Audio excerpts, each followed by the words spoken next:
നവമാധ്യമങ്ങളിലൂടെ പിറന്ന ആദ്യ പാരഡി മതമായ ഡിങ്കമത വിശ്വാസികളുടെ പ്രഥമ സമ്മേളനം കോഴിക്കോട്ട് നടക്കും. മാർച്ച് 20-ന് നടക്കുന്ന പരിപാടിയുടെ പ്രചരണത്തിനായി നഗരത്തിൽ ഫ്ലെക്സുകളും ചുമരെഴുത്തുകളും പ്രത്യക്ഷപ്പെട്ടു തുടങ്ങി. മാനാഞ്ചിറ മൈതാനിയിലാണ് സമ്മേളനം.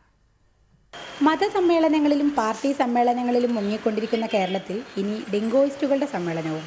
ലോകത്തിലാകമാനമുള്ള ഡിങ്കമത വിശ്വാസികളെ ഒരുമിച്ച് കൂട്ടാനാണ് സംഘാടകർ സമ്മേളനം കൊണ്ട് ലക്ഷ്യമിടുന്നത്.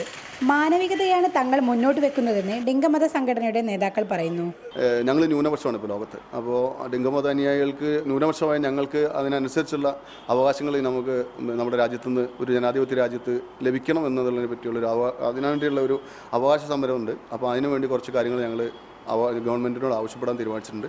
ഞായറാഴ്ച ഉച്ചയോടെ മാനാഞ്ചിറ മൈതാനിയിൽ പ്രാർത്ഥനയോടെ തുടങ്ങുന്ന സമ്മേളന പരിപാടിയിൽ കപ്പപ്പാട്ട്, നയപ്രഖ്യാപനം, ചക്കയേറ് തുടങ്ങി നിരവധി പരിപാടികൾ ഉണ്ടായിരിക്കും. തികച്ചും ശാസ്ത്രീയതയിലും മാനവികതയിലും അധിഷ്ഠിതമായൊരു മതമാണ്. കാരണം ഇവിടെ ജാതിയില്ല, മതമില്ല, സ്ത്രീ പുരുഷ വ്യത്യാസങ്ങളില്ല, ഒന്നുമില്ല. ആർക്കും പ്രവേശനമാണ്, തുറന്നിട്ട വാതിലാണ്. എപ്പോൾ വേണമെങ്കിലും കടന്നു വരാം, എപ്പോൾ വേണമെങ്കിലും ഇഷ്ടപ്പെട്ടില്ലെങ്കിൽ തിരിച്ചു പോകാം. ഇതാണ് ഡിങ്കമതത്തിൻ്റെ മെയിനായിട്ടുള്ളൊരു കൺസെപ്റ്റ്.